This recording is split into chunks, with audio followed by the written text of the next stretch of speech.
안녕하세요. 고객머리 이민재입니다. 오늘은 BMW F20 118D를 한번 소개해 보려고 합니다. 아니 지금 2020년에 왜 2013년도쯤에 데뷔한 차냐 이렇게 말씀하실 수가 있는데, 그거보다는 저희 채널은 어떤 최신 차를 소개해 드리는 것보다는 지구 역사에 존재했던 모든 차를 소개해 드리고 싶어요. 우리가 차를 산다는 게 꼭 새 차만 살 수 있는 게 아니잖아요.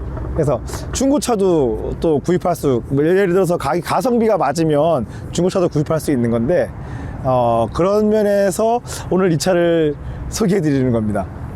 왜냐하면 제가 듣기로, 저 아직 실물을 보지 못했지만 신형 1시리즈가 나왔대요. 그런데 그게 전륜구동이라네요. 그러면 이제 그게 BMW인가? 큰일 났네. BMW라고 하면은 제가 생각할 때 BMW라고 하면은 후륜구동 스포츠 세단?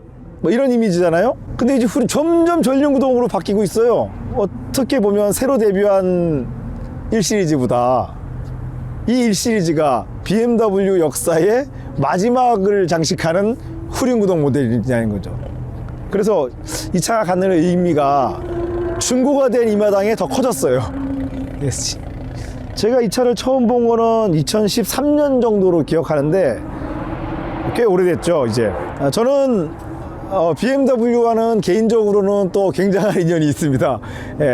저는 BMW를 제 첫 BMW를 1995년에 3시리즈 318iA를 구입해 가지고 제가 그때부터 BMW 탔거든요. 그러다가 98년도쯤에 E30 M3를 제가 구입해서 그 차를 한 14년 정도 소유했었어요. 그래서 한때는 이제, 지금은 우리가 후륜구동차가 굉장히 흔하지만 그 당시만 해도 후륜구동차라고 하는 게 굉장히 드물었거든요. 물론 프린스 로얄 사랑은 있었지만 그거는 스포티하지는 않잖아요. 그래서 제법 스포티한 진짜 후륜구동차가 굉장히 드문 시대에 저는 후륜구동차를 계속 타왔었는데, 그랬던 저에게 BMW가 전륜구동이 됐다 그러면 이게 받아들일 수 있겠습니까? 그렇다면 그 전륜구동 BMW도 언젠가 우리가 리뷰를 해봐야 할 텐데, 그럼 과연 전륜구동차도 BMW가 만들면 과연 다른가? 라는 의구심이 들어서 굉장히 의구심이 들어요. 그 이외에도 저는 제 주변에 BMW, 그 이후로도 다양한 BMW들을 타봤는데, 저는 개인적으로 가장 선호하는 BMW가 F20 118입니다. 제가 조금 더 보충하자면, 제가 그러면 BMW를 얼마만큼 많이 경험해 봤을까? 제가 2015년, 16년 이때 MCK, BMW M클럽 코리아의 그 드라이빙 인스트럭터로 활동을 한 적이 있거든요. 그래서 아마 국내에 존재하는 BMW는 거의 다 타보지 않았을까 라고 생각을 하는데, 그런 경험을 다 토대로 하더라도 저는 F20 118D가 제가 가장 선호하는 BMW예요. 그러면 또 이제 그런 질문이 있죠. 아니 M3 놔두고 왜 하필이면 제일 힘약한 118D냐 그러시는데, 이유가 하나 있습니다. 제가 추구하는 차의 방향은 힘보다도 기본적인 운동 성능이거든요. 그 점에 있어서 저는 4기통 엔진을 가진 BMW들, 예를 들면은 E36 318IS, E46 318i, F20 118 또는 120이 제가 생각하는 그 BMW의 운동 성능에 가장 부합한다고 생각합니다. 자, 그러면 왜 그런지 한번 하나씩 살펴볼까요?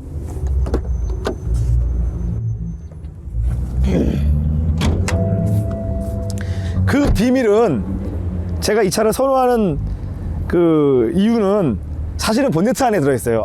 이거는, 이 차는 본네트를 2번 당기는 방식이죠. 이 BMW가 원래 안 이런데 이 차만 본넷을 여는 방법이 또 달라요.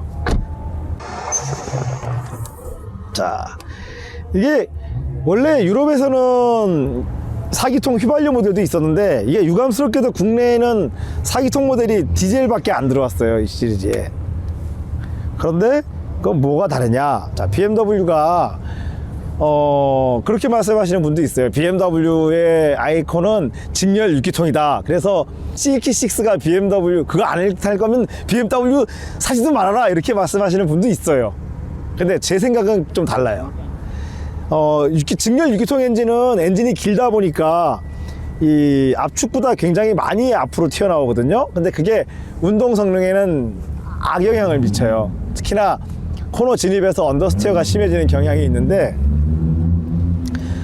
236 318IS부터 그러니까 이 BMW 236 91년도에 데뷔한 걸로 기억하는데 그 시기부터 BMW는 4기통 엔진을 딱 압축보다 안쪽으로 넣었어요. 뭐 완전히 뭐 MX5 정도로 FMR이라고 말하기는 좀 그렇지만 그래도 우리가 세단 베이스의 엔진을 이렇게 깊숙이 집어넣은 차가 우리가 이전에 소개시켜드렸던 캐딜락 ATS 정도를 제외한다면 BMW 중에서는 3 시리즈가 유일하죠. 이렇게 엔진을 안으로 바싹 안으로 집어넣었어요. 그래서 그게 차의 요인 관성을 줄여서 차의 코너링 특성을 좋게 만들어 줍니다. 근데 제가 지금 코너링 특성을 좋다고는 말을 했는데 그 어떻게 좋아지냐면은 언더스티어가 좀 작고 잘 돌죠. 근데 이제 이게 또 어떤 운전자한테 너무 돌 수도 있는데 어쨌거나 안 도는 것보다는 도는 게 좋아요. 너무 도는 거는 뭐 운전자가 컨트롤을 하면 되니까요. 하지만 차가 근본적으로 안 돌아가면 어떻게 할 수가 없거든요. 그런데 118D도 제가 알기로 엔진이 초기형하고 후기형이 사실 달라요. 그래서 후기형이 더 컴팩트해지고 약간 무게도 줄었던 것 같아요. 다음 개인적으로는 이제 그 다음 이 차에 돋보이는 부분은 해치백인 거예요. 사실은 우리가 이 트렁크가 있는 차들이 운동 성능 측면에서 보면은 좋을 게 하나도 없거든요. 그래서 이거는 트렁크가 없이, 즉 뒤쪽 오버행이 짧고 뒤축 바깥으로 나와 있는 무거운 물질이 없기 때문에 움직임이, 뒤쪽 거동 움직임이 좀 깔끔해요. 그 두 가지 사항이 합쳐져서 굉장히 이 BMW 중에서는 제가 가장 선호하는 BMW가 되긴 했는데, 뭐 단점이 또 있어요. 뭐냐면 이게 1시리즈면은 BMW에서는 엔트리 모델이잖아요. 근데 이게 어딜 봐서 엔트리니까 차 길이를 보세요. 휠베이스 길이를 보시면 이게 한 세대 앞에 거의 5시리즈에 맞먹는 휠베이스를 가지고 있거든요. 그래서 또 휠베이스가 길다는 거는 그만큼 또 코너링이, 직진성은 좋아지겠지만 코너링에서는 조금 둔해지거든요. 그런 뭐 단점이 또 있어요. 하지만 뭐 이 차는 본격적인 스포츠카가 아니고 일상생활에서 많이 사용되는 차이기 때문에 실내 공간도 필요하기 때문에 실내 공간을 확보하려다 보니까 휠베이스가 커졌어요. 운전석을 볼까요? 일단 국내에 들어온 모델들은 제가 알기로 이게 뭐 엔트리급이 맞나 싶을 정도로 뭐 가죽 시트, 물론 가죽 질은 조금 떨어집니다만, 자세를 볼까요? 네, 운전 자세는 나쁘지 않아요. 다 전동 시트예요. 이게 엔트리급에 뭐 이렇게 전동까지. 근데 의외로 헤드룸은 그렇게 크지 않아요. 그래서 이게 앉은 키가 높으신 분들은, 그러니까 BMW가 아무래도 이게 운동 성능을 추구하다 보니까 많이 좀 차를 무게중심을 낮추려고 노력하다 보니까 약간 여긴 좁아요. 그리고 엔진을 안으로 상대적으로 많이 집어넣다 보니까 앞쪽 대시보드도 많이 안으로 들어와 있거든요. 그래서 이게 현대차나 이렇게 국산차 기준으로 생각해 보면은 여기가 많이 솟아서 좀 답답한 느낌을 주는 것도 사실이죠. 뒷좌석을 한번 볼까요? 근데 휠베이스가 기니까 이거는 뒷좌석도 넓어야 될 것 같아요. 한번 앉아볼까요? 일단 뭐 문 열고 타고 내리기도 나쁘지 않은데요. 어이구, 넓다고 하기도 그렇고 좁다 하기도 그렇고 그냥 적당한데, 제가 이제 우리가 스팅어, 뭐 G70, 3 시리즈 이런 거를 얘기하다 보면은 뒷좌석이 작다는 얘기를, 좁다는 얘기를 많이 듣거든요. 그래서 제가 사실 저는 그 부분에 공감을 못 했었는데, 며칠 전에 우연히 제가 소나타 택시를 한번 탔어요. 그랬더니 내가 그 말이 무슨 말인지 알겠더라고요. 소나타는 뭐 그냥 뒤에 타니까 어마어마하게 넓더만요, 공간이. 최신형들은요. 그러다 보니까 아마 그런 차를 타시다가 오면 좀 답답한 면도 없잖아 있는데, 우리가 뭐 사실 이동하는데 근데 조금 하지만 해치백이니까 이 차는 의자가 이렇게 제껴지잖아요. 그래서 트렁크 공간이 넓어져서 이 해치백이 굉장한 장점이 있는 것 같아요. 이렇게. 이거 뭐 트렁크도 제법 크네요. 이 트렁크도 의자 아직 제끼지도 않았는데 트렁크 굉장히 커요. 이 정도면은 뭐 의자까지 제끼고 나면은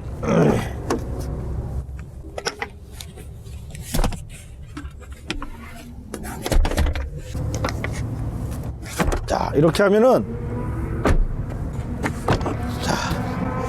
자 이렇게 하면은 짐차가 돼요. 이거 굉장히 큰데?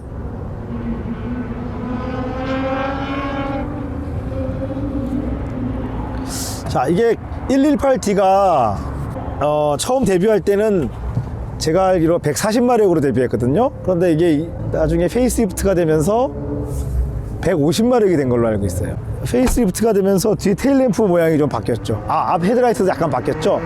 근데 처음에 제가 솔직히 2013년에 이 차를 처음 딱 봤을 때는요, 아니 뭐 저렇게 못생긴 BMW가 다 있어? 이랬거든요.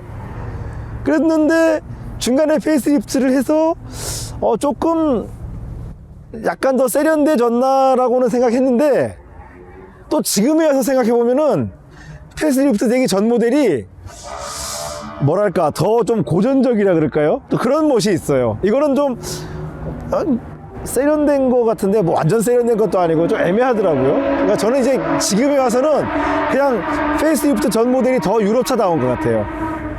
최신 BMW, 제가 뭐 BMW 디자이너한테 제 목소리가 갈지는 모르겠지만, 아니 당신 미쳤습니까? 이 키드니 그릴이라 그러죠? 이 콩팥처럼 생긴 키드니 그릴이 그냥 차 앞면에 전부를 차지하고 있더라고요. 최신 BMW는 좀 그거 너무 과한 것 같아요. 그거에 비하면 지금 오히려 이 정도가 절제된 아름다움이 있지 않나라는 생각이 듭니다. 엔진을 안으로 깊숙이 넣다 보니까 사실 전체적인 형상에서 앞부분이 제법 길어요, 이 차가. 근데 뭐 종합적으로 봤을 때 이게 뭐 아름다운 차라고 할 수도 없어요. 그냥 이런 느낌이죠. 일상용으로 쓰는데 제법 운동성도 좋고 타는 재미가 있는 차? 이 정도 느낌이 들어요.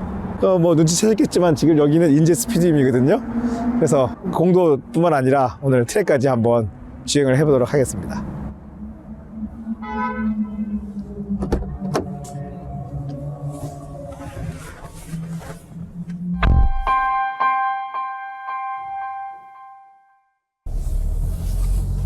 이게 디젤, 사실 요즘 디젤 차들이 다 커먼 레일 터보잖아요.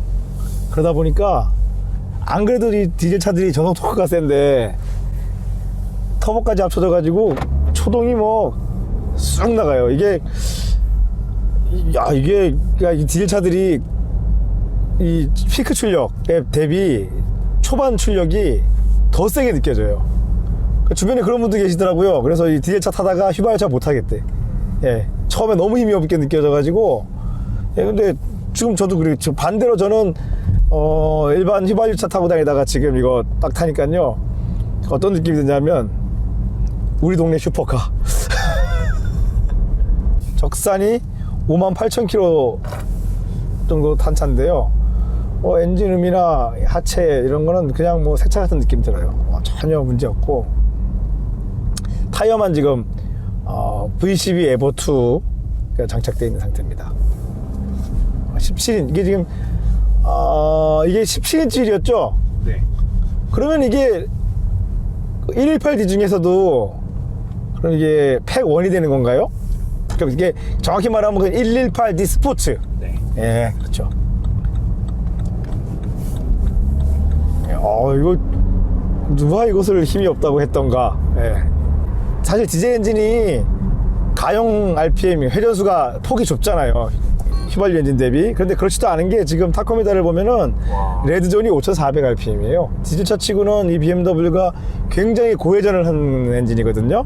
그럼에도 불구하고 또 디젤차 특유의 저회전 토크는 다 있고, 또 가용 회전수가 폭이 좁다 보니까 이 8단 자동 변속기야말로 정말 이 디젤 엔진에 딱 맞춘 것 같은 변속기예요. 그러니까 이 단수가 촘촘해져서 휘발유 엔진에서도 좋았지만 사실은 이 디젤 차들이 최대의 수혜자라고 봐요. 기아 변속은 지금 뭐 일반 모드인데도 뭐 운전자가 지금 내가 몇 단으로 가고 있는지 알 수도 없고 알 필요도 없어요. 알아서 다 가져요.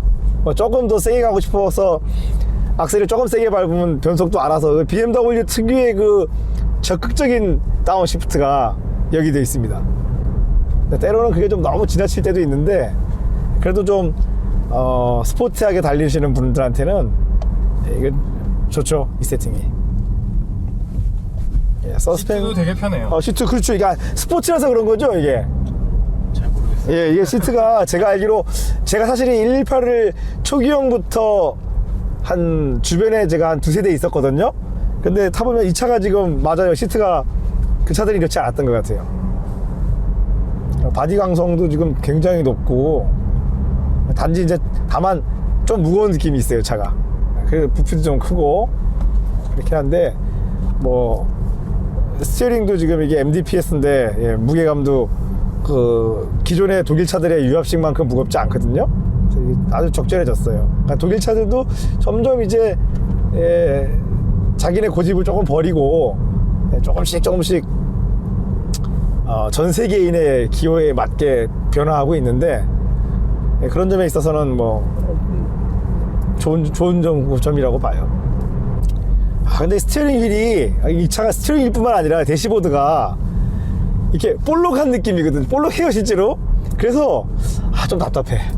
스티어링 휠도 좀 보세요. 이게 대개의 차들은 이렇게, 옛날 차들은 이렇게 옵셋이 안쪽으로. 예, 음각이라면 이거는 양각이에요, 지금. 그래서 에어백이 너무 가까워서라고. 이게, 근데 그래도 다른 BMW, 최신 BMW보다 나은 점은 이게 운전대 림이 그렇게 안 두꺼워요. 이게 좀 불만인 게, 사실은 최근 차들은 M마크가 달리면 달릴수록 림이 두꺼워져요. 근데 저는 그거 왜 그런지 모르겠어요. 이렇게 얇은 림이 훨씬 더 딱 쥐었을 때 느낌이 좋은데, 너무 두꺼워지는 경향이 있거든요.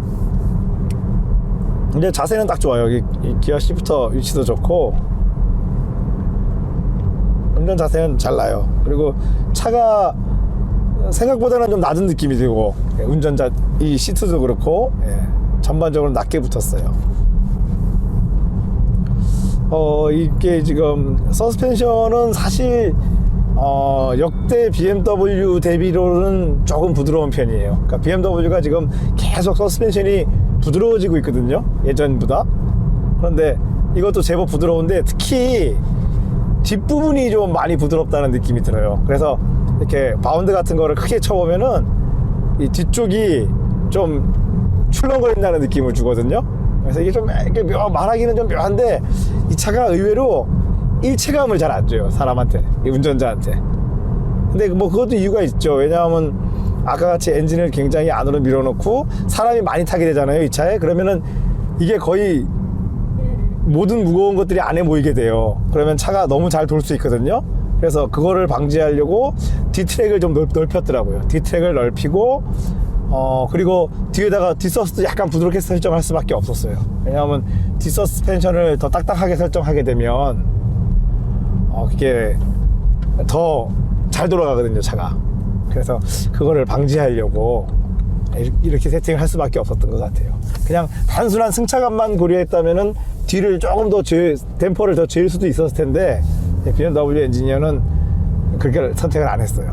왜냐하면 BMW의 이 장점이라면, 사실 다른 회사하고 달리 모든 차가, BMW 차는 타보면, 트랙에서 타보면 탈만해요. 그 밸런스가 갖춰져 있어요.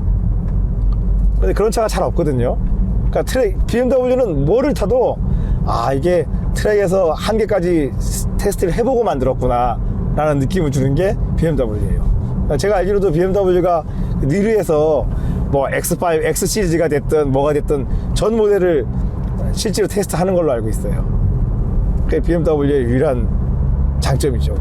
다른 회사들은 잘 못 취하는 BMW만의 장점으로 보여요. 공조기는 이게 지금 액정 같은 거 없는 그냥 다 다이얼식인데, 그렇다 그래서 이게 뭐 기계식은 아니에요. 그냥 다이얼이라 그렇지, 사실은 여기서 조작을 한 전자로 인해서 안쪽 액추에이터를 조정하는 방식인데, 뭐 저는 개인적으로 굉장히 선호하는 방식인데, 이거 보니까 개조하시는 분들도 많더라고요, 또 상위 트림으로. 굳이 뭐 그럴 필요가 있을까요? 쓰는데 정말 직관적이고 좋은데, 지금 그죠? 바람 방향, 온도, 바람 세기 딱 직관적으로 만들어 놨어요.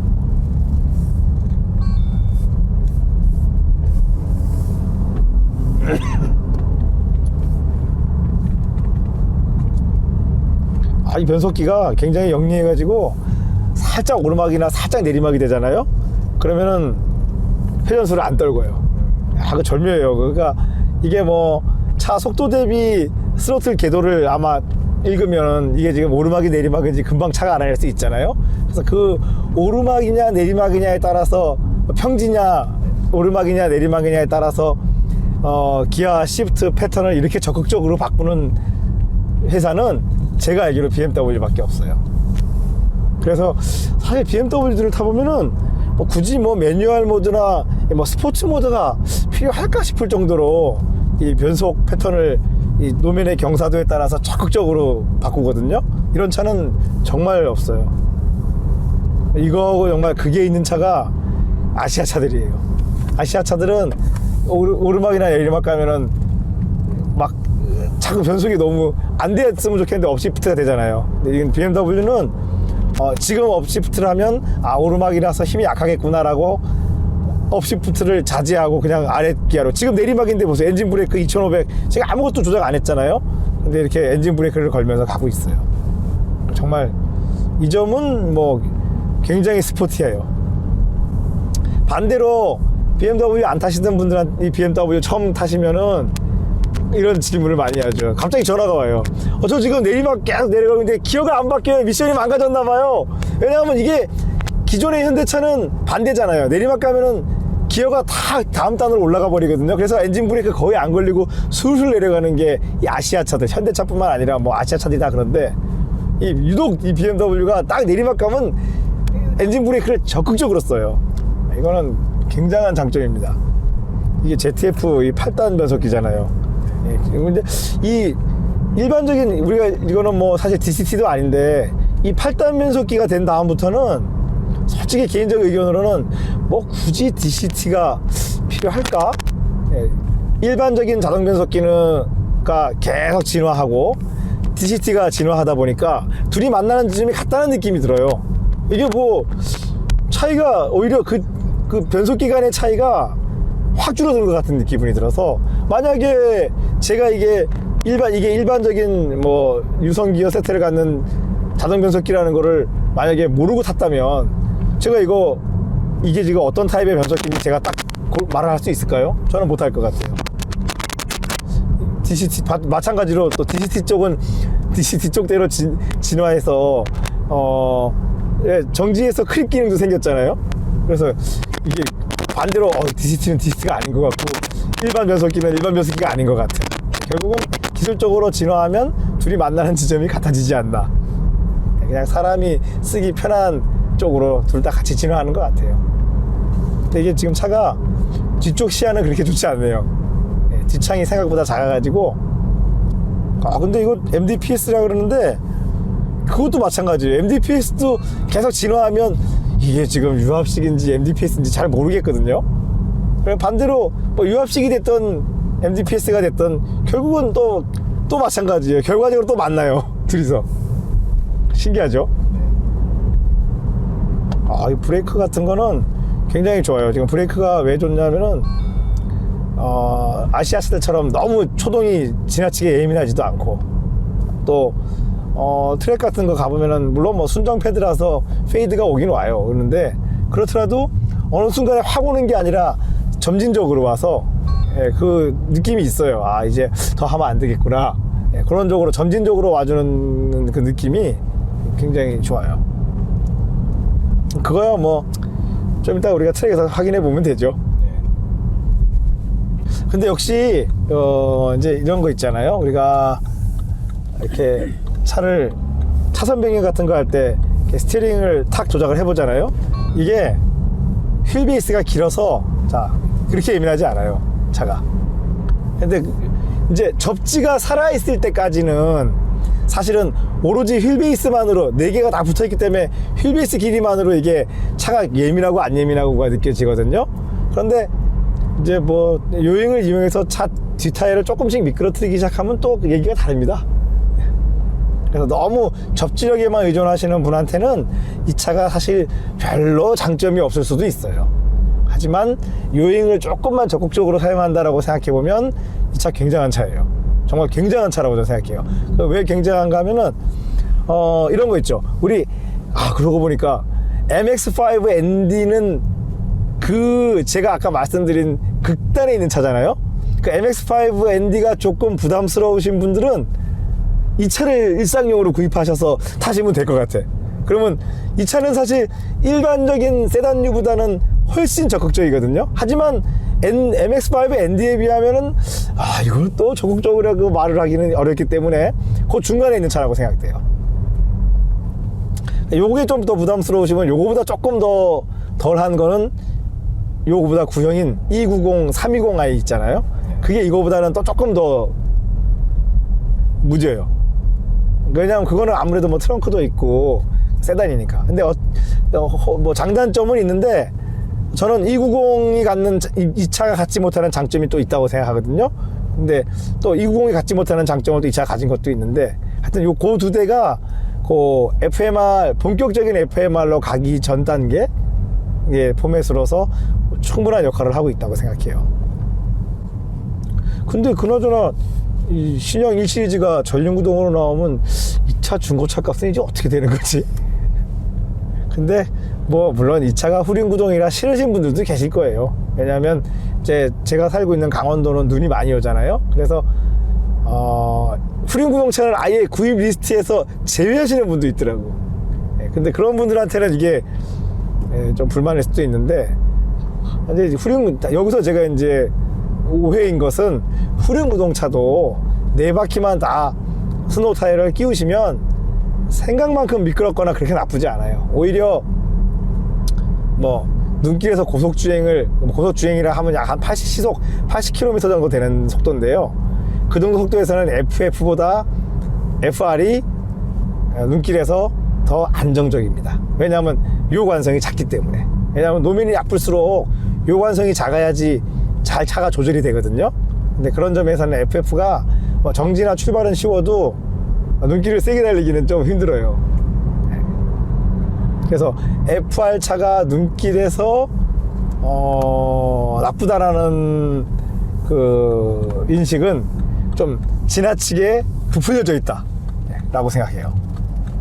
차가 주는 어떤 그 일체감은 290 3 시리즈에 비해서 사실 이게 조금 떨어져요. 오히려 290 3 시리즈가 320i나 뭐 320D가 더 이렇게 운전자하고 일체감이 된 느낌이 있거든요. 이 차는 좀 그 일체된 느낌이 작은 게 290에 비해서 신형인데도 불구하고 290보다 그 느낌이 작은 건 조금 의아합니다. 그러고 보니까 이 차는 패들 시프트 같은 것도 없네요. 네, 없습니다. 예, 원래 BMW가 그런 거에 좀 신경을 쓰는 걸로 알고 있는데, 야, 이것도 원가 절감하려고 했나? 패들이 없네.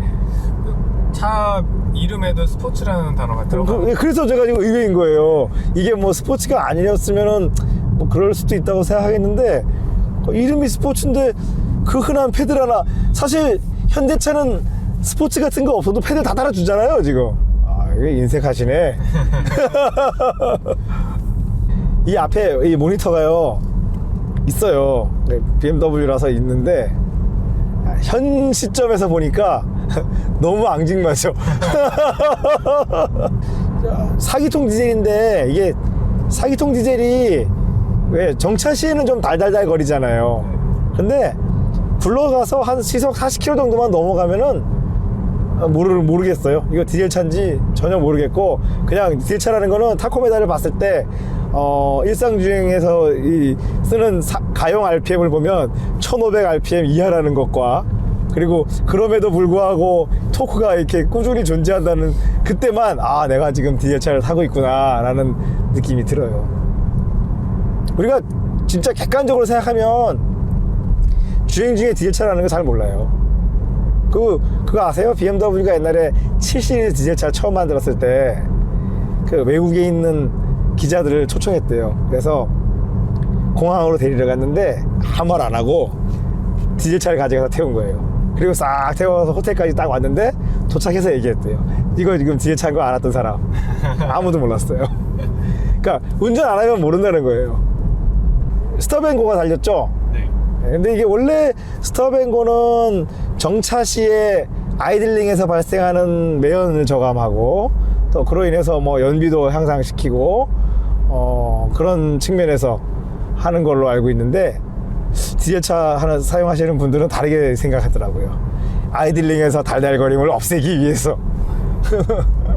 그것도 큰 작용을 하니까. 결과적으로는 그게, 근데 문제는 다시 시동 걸릴 때 느낌이 너무 나빠. 그죠? 이 디젤차들이 다시 딱 출발할 때 시동 걸릴 때 그 엔진이 정말 거의 한 반은 떨어지는 것 같은 느낌이 들거든요. 그래서 나 그게 너무 나빠. 그래서 또 그거 싫어가지고 아예 끄고 다니시는 분도 있더라고요. 제가 끄고 다니고. 그렇죠. 예, 그러시는 분 많더라고요, 보니까. 근데 그래도 이 차는 여기 스타트 스탑 버튼 위에 스탑앤고 끄는 스위치가 있어가지고 즉각적으로 할 수 있잖아요, 시동 걸면서. 근데 그렇지 않은 차들이 가끔 있더라고요. 그러면 꼭 찾아서 이렇게 해제해야 돼가지고 그거 좀 불편하더라고요. 이 꾸준한 가속과 이 8단 변속 엔진과 변속기의 조화로 인한 이 꾸준한 가속감은 이거는 여러분 절대로 이게 뭐 150마력이라는 출력을 자꾸 이게 적은 출력이라고 생각하시는데 저는 절대로 그렇게 생각이 안 들어요. 이거 지금 우리 국도길에서 지금 출력 제가 한 30% 정도 쓰고 있는 것 같습니다. 그러니 이게 왜 힘이 약합니까? 힘이 안 약하죠. 오히려 저는 국도에서는 M 시리즈보다 일반형 제일 작은 엔진을 달고 있는 BMW가 훨씬 스포츠하게 느껴집니다. 왜냐하면 이게 우리가 한번 해보면 되잖아요. 국도에서 M하고 같이 달려보면 되는데 늦지 않아요. 이거 118D라고 무시하면 안 될 정도로 빨라요. 이게 참 신차가가 얼마였죠? 4천만 원 안 넘었던 것 같은데. 자, 프로모션에서 4천 안. 그쵸? 하면. 아, 그러면 정가는 얼마죠, 이게? 4천 중반이었던 것 같아요. 예, 그럼 지금 중고가는 얼마나 가나요? 지금 키로수 저 정도면은 2천만 원 정도 합니다. 예, 그러면 가격 대비로 생각해보면은 슈퍼카 맞죠? 슈퍼카. 그러니까 우리 동네 슈퍼카가 맞아요, 이 차가. 이 동네에서 누구나 흔히 타고 다니고 흔히 볼 수 있는 차인데 마음만 먹으면 바로 슈퍼카급으로 변할 수 있는 차.